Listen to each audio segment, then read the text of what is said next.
Guys এই যে একটু বাংলা খেয়ে বাংলা কথা বলে বাংলা থাকলে চলবে না কোনো একটা গান চলবে পাছাড়ে সো গাইস এই যে আমার ঠাম্মা 16 বছর বয়স সবার কেউ যদি বিয়ে করতে চায় তাহলে এই বক্সে কমেন্টে লিখেছে বিয়ে দাদা বিয়ে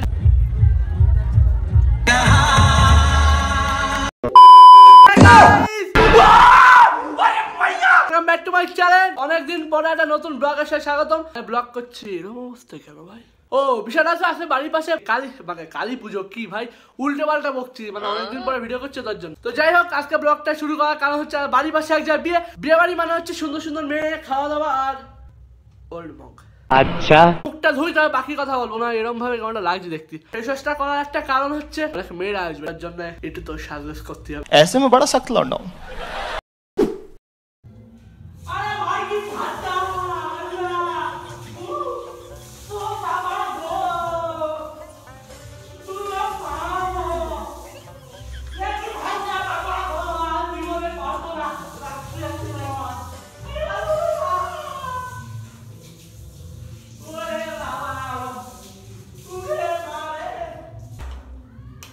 শীতের মধ্যে স্নান করলে এরকমই হবে মিথ্যে কথা।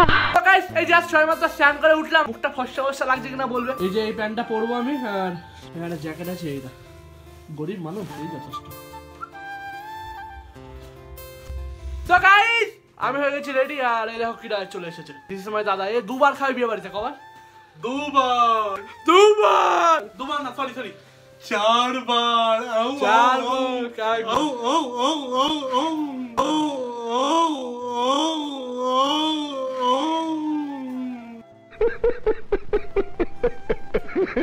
এটা কি ছিল ভাই আই এম রেডি আর এখন চলো বিয়ে বাড়িতে যা তোমাকে গিয়ে দেখাচ্ছি কোথায় কি হচ্ছে না আছে পুরোটা তোমার দেখাচ্ছে শীতকাল মানে বিয়ে বাড়ি সুন্দর সুন্দর খাওয়া দাওয়া মেয়ে আর ওল্ড মগ। আর এখানে দেখো বিয়ে বাড়ির গেটটাও কিন্তু খুব সুন্দরভাবে ডিজাইন করেছে আর এখানে পাশে বসেছিল ফুচকার কফির স্টল আর আজকে পেট ভরে খাও। আর হ্যাঁ সরি আমি প্রথমে বিয়ে বলেছিলাম কিন্তু আজকে বিয়ে না আজকে হলো বউ ভাত আর দেখতে যাচ্ছে খুব সুন্দরভাবে কিন্তু সাজিয়েছে।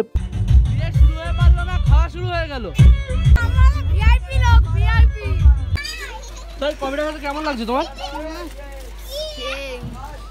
শুভ তোমার কেমন লাগছে তো খাবি আর কবার হবে এখানে হাতে রয়েছে কতবার শুভ বাড়িতে নিয়ে আসছিস না খাবো আর এই রুমটা যে রুমটা এটা হলো তো গাইস এখানে বিয়ে বাড়ি হচ্ছে আর আমাদের রিজু কাকার এর মধ্যে ট্রেনে ফোন করে এই দেখো গাইস ওয়াটারপ্রুফ কোই দোষ নেই ম্যাডাম ফোনটা পড়লো কি করে আমি ধরে যার পড়ে গেছে ট্রেনের মধ্যে হ্যান্ডটা দে এর থেকে হাত দিয়ে তুলে ফট করে নিয়ে আসছে বিয়ে বাড়ি আমার মেজো মামাদের বাড়ি লেগে গেছে তো গাইস এই যে মেজো মামার বাড়ি বিয়ে লেগে গেছে আর মামন্দির অল্প বয়সে বিয়ে হয়ে গিয়েছিল তার জন্য এখন এইবার মানে আজকে এই বয়সে বিয়ে হবে একবার হয়েছে এই যে আমাদের মামন্দির স্যাম্পল।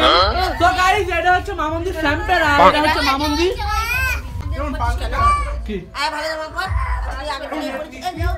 আমি এই জামা প্যান্ট পরেছি বলে আমার জন্য জাস্ট একদম চাদর নিয়ে গেলে কেমন হবে এই জামার সঙ্গে মোড়া কই ভিখারি ভাবে তাড়াই দেব গজব বেইজ্জতি है। সো গাইস এই যে আমার ঠাম্মা 16 বছর বয়স সবার কেউ যদি বিয়ে করতে চায় তাহলে এই বক্সে কমেন্টে লিখে দাও তাহলে আমরা পাত্র জোগাড় করছি।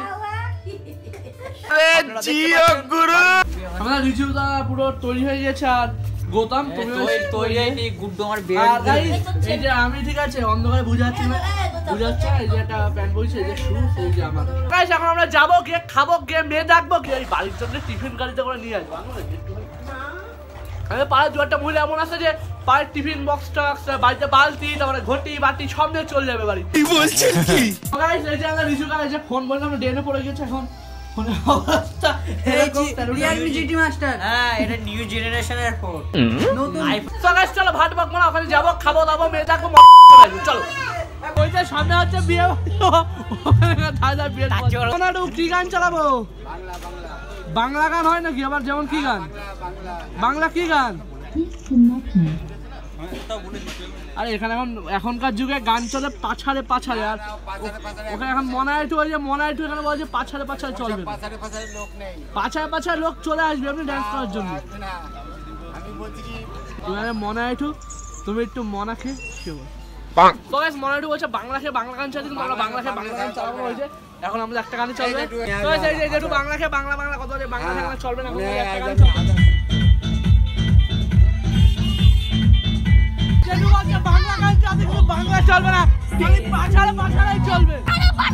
সরি বারবার ব্যাকগ্রাউন্ডে ভয়েসটা মারার জন্য, অনেক গান চলছিল, তোমরা বুঝতে পারছো গান চলে ভিডিওতে কপিরাইট চলে আসে, তার জন্য ব্যাকগ্রাউন্ডে ভয়েসটা দিতে হচ্ছে। এখানে কন্যা যাত্রী কিন্তু চলে এসেছিল, কত সুন্দর সুন্দর মেয়েরা, আরো অনেক কিছু হবে, ড্যান্স হবে। আর আমার পেয়ে গেছে খুব জোরে খিদে, আমরা সবাই বসে পড়েছিলাম খেতে। বল যাই বাপ্পা কি বলে হ্যালো গাইস। এটা হচ্ছে বিয়ের ঘর। সামনে যে জেঠুটাকে দেখতে পাচ্ছ, জেঠু হলো যে দাদার বিয়ে হয়েছে সেই দাদার বাবা। আর খেতে বসলাম, খেতে বসে প্রথমে এলো এগ ডেভিল, ওইটা খেয়ে তারপর সাদা ভাত, ডাল, আলুর চিপস দিল, তারপর দিলাম একটা কাতলা মাছের পেটির পিস নিলাম, ফ্রাইড রাইস আর চিকেন কষা চলে আসলো। আর প্রত্যেকটা রান্না বান্না খুবই সুন্দর হয়েছিল। আর এখানে ক্যাটারিং এর ব্যবস্থা খুব সুন্দর ছিল, আমি যতবার চাচ্ছিলাম ততবারই আমার দিচ্ছিল খেতে। তোমরা যদি ক্যাটারিং এর ব্যবস্থা চাও তাহলে স্ক্রিনে দেওয়া নাম্বারটাকে কল করে আমার নাম করবে যে এই ভিডিও দেখে এসেছেন, তাহলে তোমার জন্য হালকা হলেও ছাড় দেবে। আর খাওয়া দাওয়া কমপ্লিট করে চলে গিয়েছিলাম দাদার বৌদির সাথে ছবি তুলতে। আর সবাই দেখো দাদার পাশে কিন্তু দাঁড়িয়েছে, আমি দাঁড়িয়েছি বৌদির পাশে, কারণ একটাই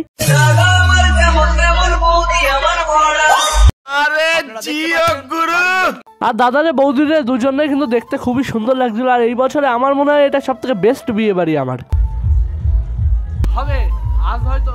আজ হয়নি তাতে গেছে, অন্য একদিন হবে, অন্য এক সময় হবে, আজ হয়নি তাতে কি হয়েছে। চলো বাইরে যাই, নাচ হবে, মেয়ে দেখা হবে, চলো।